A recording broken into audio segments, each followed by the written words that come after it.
What then do you make, as you found in writing the piece, that so many foreign policy people side on Obama's side, Democratic foreign policy people? Although not only, I think, mainstream Republicans as well.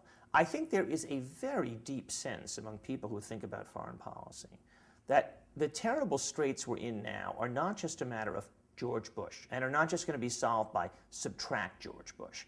There's a deep sense that it matters more than ever now what people in the rest of the world think about us. So we talk about issues like democracy promotion. We want to help forge democracies in authoritarian places. But we can't do that if people view us as being ourselves undemocratic or friendly to authoritarian regimes and so on. And so there's a sense that we really need a kind of strategic reset. We really need to rethink a whole range of issues.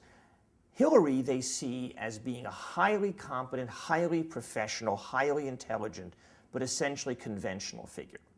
Obama they see as somebody who has this capacity, who is not implicated in the politics of the last generation, who comes at it from someplace new, and who is potentially a bearer of this new way of thinking. So there's a deep sense of identification with him from this whole generation of younger foreign policy thinkers. What exactly are they drawn to other than the fact he's not anchored to the last generation?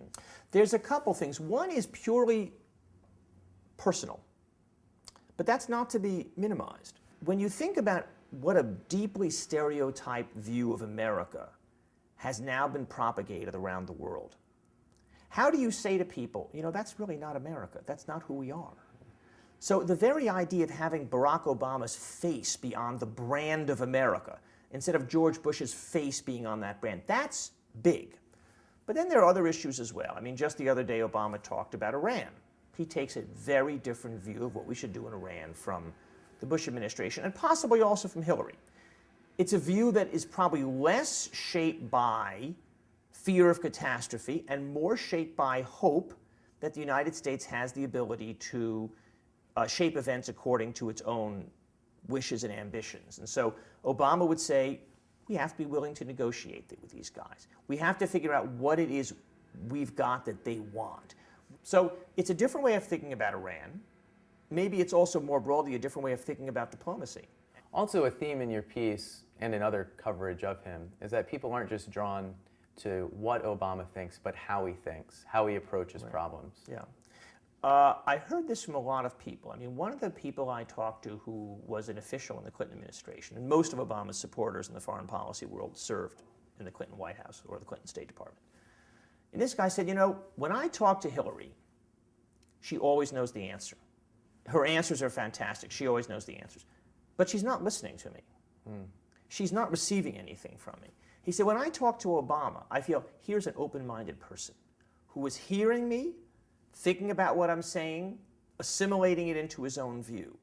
So that sense that here is, just as I said earlier, he's a person that when you talk to, you feel there's an individual there. He has a mind that when you encounter it, you feel like it's actually an open mind. There's a counterpoint, though, that it could even be an indecisive mind. There was this story in the Times going all the way back to Obama's time at Harvard, where no one could remember exactly what his positions were. They all thought he was a good listener who was receptive to their ideas, but no one could remember what his ideas were. Yes, it may be that Obama runs that risk, that he's seen as someone who's indecisive. Bill Clinton was too, seen that way. But I think that tendency has as much to do with our prejudice against thoughtful, complex figures than it does about the actual nature of the person. That is the idea that if you are willing to think complex thoughts, therefore you must be incapable of coming to a clear conclusion. Although so much of this can devolve into a political game. In the debate last week, Clinton gave a nuanced, complex view of an immigration issue, whether it's right for Eliot Spitzer to give license to illegal immigrants, and her complexity, which could otherwise be described as waffling or not wanting to give a straight answer, has been hammered by Obama and Edwards and Giuliani. And yeah, I thought it was a little much myself, in fact. I think what happens is there's a certain image of you, a stereotype, a myth, call it what you want.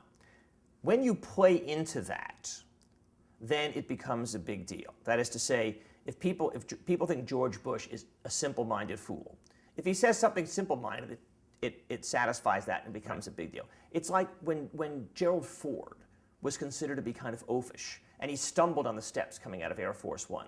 Well, that was a big issue because we thought Gerald Ford, he's kind of oafish. If we thought he's a great athlete, as in fact he was, it wouldn't have made that much difference. So in Hillary's case, because there was already this view that she's trying to be on every side of an issue, that, as you rightly say, attempt to take a complicated view of a complicated issue was immediately seen within the context of this pre-existing view of her as a person who's too clever by half. So then how does that apply to Obama? What is his narrative, and how does he enforce it? Well, Obama's narrative, a lot of it has to do with his decision on Iraq.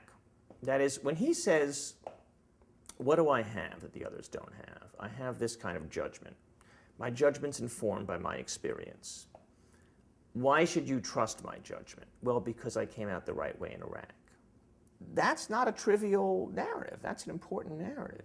I suspect, though, that Hillary has been succeeding better than Obama thought she would, in part because anger about Iraq may not be as salient as fear about terrorism.